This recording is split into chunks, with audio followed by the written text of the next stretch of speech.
வாசலில் வழக்கறிஞர் ஒருவர் இருசக்கர வாகனத்தில் போகும்போது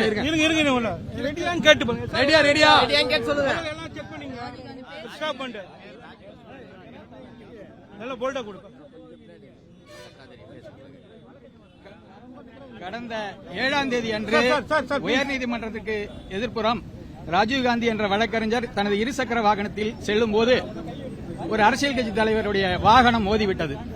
அது குறித்து அவர் போய் என் வாகனத்தை ஏன் எடுத்தீர்கள் என்று கேட்டபோது பெரிய தலைவராக இருக்கிறாரே என்று அவரும் ஒதுங்கிவிட்டார். ஆனால் அவருடன் வந்த குண்டர்கள் அவரை சரமாரியாக தாக்கியதோடு மட்டுமில்லாமல் அவர் உயிர் பாதுகாப்புக்காக எங்களுடைய மன்றமான பார் கவுன்சிலுக்குள்ளே ஓடும்போது அங்கேயும் விரட்டி சென்று பார் கவுன்சிலையும் அடித்து உடைத்து அவரை கொடூரமாக தாக்கி அவர் தற்போது மருத்துவமனையில் உள்ளார்.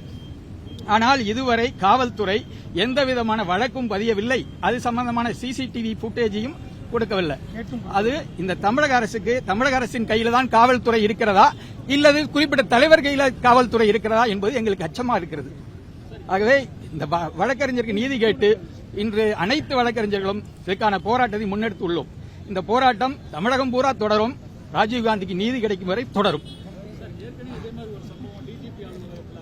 நடந்தது அந்த வழக்கில் அடிபட்டவர் மேலேயே குண்டாஸ் போட்ட காவல்துறை இது. என்ன இதுல அடிபட்டவருக்கு எந்த விதமான நிவாரணமும் இல்ல. அதை உடனடியா அரசாங்க கவனத்துக்கு கொண்டு போகணும். பார் கவுன்சில் பத்தி சொல்லுங்க. இந்த பார் கவுன்சில் வழக்கறிஞர்களுக்கான மன்றமாக இருக்கிறதா இங்க அச்சமா இருக்குது. ஆகவே வருகின்ற பார் கவுன்சில் தேர்தலை இந்த வழக்கறிஞர்கள் புறக்கணிக்க வேண்டும். இது என்னுடைய வேண்டுகோள். தமிழ்நாட்டில் உள்ள வழக்கறிஞர்கள் புறக்கணிக்கணும். நமக்கான மன்றமாக இல்லாதவை அது பார் கவுன்சில் நமக்கு தேவை இல்லை என்பதே என்னுடைய கருத்து.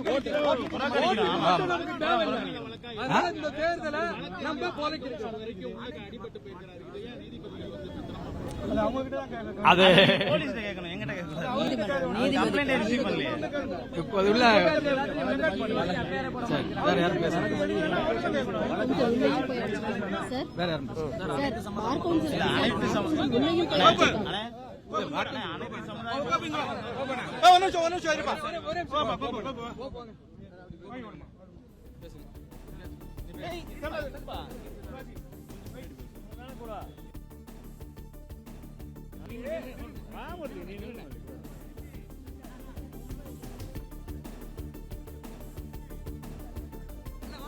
வழக்கறிஞர் ராஜீவ்காந்தி அவர்களை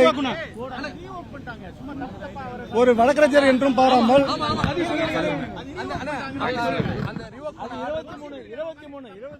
ஒரு வழக்கறிஞர் என்றும் பாராமல் அதுவும் நீதிமன்றத்தினுடைய அதுவும் தமிழகத்தினுடைய தலைமை நீதிமன்றமாக இருக்கக்கூடிய உயர் நீதிமன்றத்தினுடைய வாசலிலே அதுவும் வழக்கறிஞர்களுக்கு பாதுகாப்பு தர வேண்டிய பார் கவுன்சிலுடைய அலுவலகத்தின் உள்ளே புகுந்து குண்டர்கள் தாக்குகிறார்கள் என்று சொன்னால் வழக்கறிஞர்களுக்கு இங்கே பாதுகாப்பு ஏது?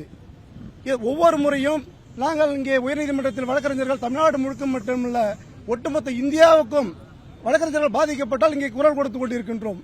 சக வழக்கறிஞர் அன்றைய தினம் திருமாவளவன் அவர்கள் இங்கே ஒரு நிகழ்விற்காக வந்திருந்தார். எங்கோ நீதிபதி மீது செருப்பை வீசிவிட்டார்கள் என்று சொல்லி அதற்கு ஆவேசப்பட்டவர் சக தமிழ் சமூகத்தில் உள்ள ஒரு வழக்கறிஞரை சக நண்பரை சக வழக்கறிஞர் என்று கூட பாராமல் அவர் காரில் அமர்ந்திருக்கும் பொழுதே அவர் கண் முன்னே இப்படி ஒரு துர்சம்பவம் நடைபெறுகிறது. அடித்து தாக்குகிறார்கள். இங்கே எதிர்த்து கேள்வி கேட்கவே முடியாது. இப்பேற்பட்ட சூழலில் மீண்டும் அதை ஊர்ஜிதப்படுத்துவது போல அதை அட்மிட் செய்வது போல ஆம் அடித்தார்கள் தான் 4 தட்டு தட்டினார்கள் முறைத்தான் அதற்காக அடித்தோம் என்று சொல்வது நிச்சயமாக ஒரு தலைவராக இந்தியாவினுடைய மக்கள் பிரதிநிதி ஒரு தொகுதிக்கு மட்டும் அவர் எம்பி நம்ம எடுத்துக்க முடியாது. ஒரு பாராளுமன்ற உறுப்பினராக இருக்கக்கூடியவங்க இந்தியாவினுடைய அனைத்து மக்களுக்கும் ஒரு பிரதிநிதியாக செயல்படக்கூடியவங்க இன்று இப்படி ஒரு கீழ்த்தரமா ஒரு பேச்சை பேசுவது வன்முறையை தூண்டும் விதத்தில் பேசுவது என்பது பாட்டாளி மக்கள் கட்சியை சார்ந்த எங்களுக்கு ஒரு சக அரசியல் கட்சி தலைவர் என்ற முறையில் மிகுந்த வருத்தத்தை தருகிறது. வழக்கறிஞர்கள் சமூக நீதி பேரவையினுடைய சார்பாக எங்களுடைய வருத்தம் மட்டுமல்ல இப்படி ஒரு தலைவர்கள் பேசக்கூடாது என்ற நேரத்தில் என்று எங்களுடைய கண்டனத்தையும் இந்த நேரத்திலே பதிவு செய்து கொள்கிறோம். பிளே ஸ்டோர் மற்றும் ஆப் ஸ்டோரில் இருந்து பாலிமர் செயலியை QR கோடு மூலம் பதிவிறக்கம் செய்யுங்கள். செய்திகளை உடனுக்குடன் பெறுங்கள்.